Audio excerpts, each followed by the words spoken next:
Gas জেলে কড়াই বসিয়ে দিয়ে প্রথমে কেটে রাখা কুমড়োগুলো একটু ভাপিয়ে নেব। কুমড়োটা ভাপিয়ে নিয়েছি, ঠিক এরকম শক্ত থাকবে সেই অবস্থায় নামিয়ে নেব। এটা ঠান্ডা করে নিয়ে ফিরে আসছি। এখানে 1 বাটি চানাচুর আমি মিক্সিতে গুঁড়ো করে নেব। কুমড়োটা যেহেতু লবণ দিয়ে সেদ্ধ করি নাই, তাই এখানেই সমস্ত লবণটা দিয়ে দেবো। দিয়ে দিচ্ছি চিলি ফ্লেক্স, দিয়ে দিচ্ছি বেশ খানিকটা ভাজা মশলা। এখন হাত দিয়ে কুমড়োগুলো মেখে নেব। এখন দিয়ে দিচ্ছি গুঁড়ো করে রাখা চানাচুর। কুমড়োগুলো আমি হাত দিয়ে ভালোভাবে মেখে নিয়েছি। এক্ষেত্রে তোমরা চাইলে একটু মিক্সিতে ঘুরিয়েও নিতে পারো। এখন হাতের মুঠোর মধ্যে সাদা তেল আমি নিয়ে নিয়েছি, আর এখানে আমি গমের আটা নিয়েছি। এটা গমের আটা দিয়ে বেশি ভালো লাগবে। এখানে স্বাদমতো একটু চিনি দিয়ে আবারও হাত দিয়ে মেখে নেব। আর ওদিকে আটাটাও আমি তেল দিয়ে ময়ান করে রেখে দিয়েছি। যে বাটির মধ্যে আমি আটাটা ময়ান করেছি সেখানেই কুমড়ো মাখাটা দিয়ে দিলাম।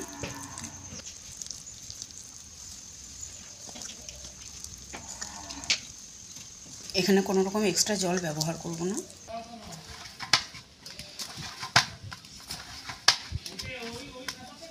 পুরো আটাটা আমি মেখে নিয়েছি, আর কোনো রকম এক্সট্রা জল দিইনি। তো এটা আমি 5 মিনিট মতো রেস্টে রেখে দেবো। 5 মিনিট রেস্টে রাখার পর ফিরে এলাম। এখন হাতের সাহায্যে আবার একটু তেল নিয়ে ডোটা লেচি কেটে নেব।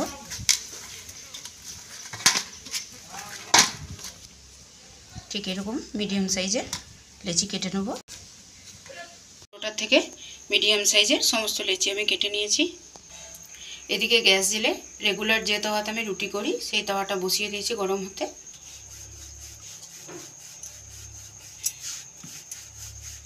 এভাবে গোল গোল করে আমি বেলে নেব। তোমরা চাইলে যে কোনো শেপ দিতে পারো, ট্রায়াঙ্গেল বা স্কোয়ার।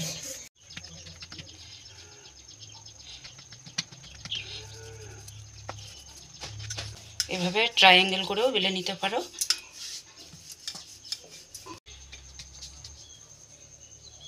এই শেপগুলো মোটামুটি সবাই বানাতে জানো, কিন্তু আজকে আমার ভিডিও যারা প্রথম দেখছো বিশেষ করে তাদের জন্য দেখিয়ে দিচ্ছি চৌকো শেপ, ট্রায়াঙ্গেল শেপ কিভাবে বানাবে।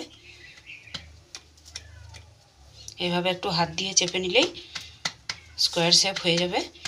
এরপর একটু হাত দিয়ে প্রেস করে দিলেই হয়ে যাবে।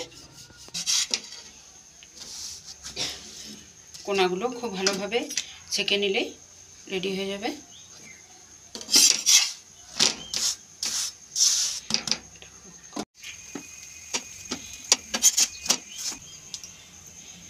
সাদা তেল দিয়ে পরোটাগুলো ভেজে নেব। তোমরা চাইলে ঘি, বাটার যে কোনো কিছু দিয়েই ভাজতে পারো।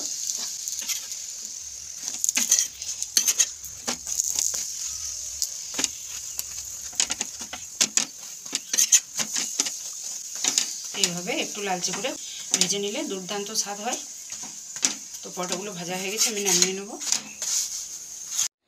তৈরি হয়ে গেছে চানাচুরের পরোটা। তো তোমরা দেখলে কত সহজ পদ্ধতিতে আমি এটা তৈরি করলাম। তো তোমরাও বাড়িতে এইভাবে বানিয়ে এবং অবশ্যই আমাকে কমেন্ট করে জানাতে ভুলো না। তো আজকে এই পর্যন্তই। আবার অন্য কোনো দিন ফিরে আসছি অন্য কোনো রেসিপিতে।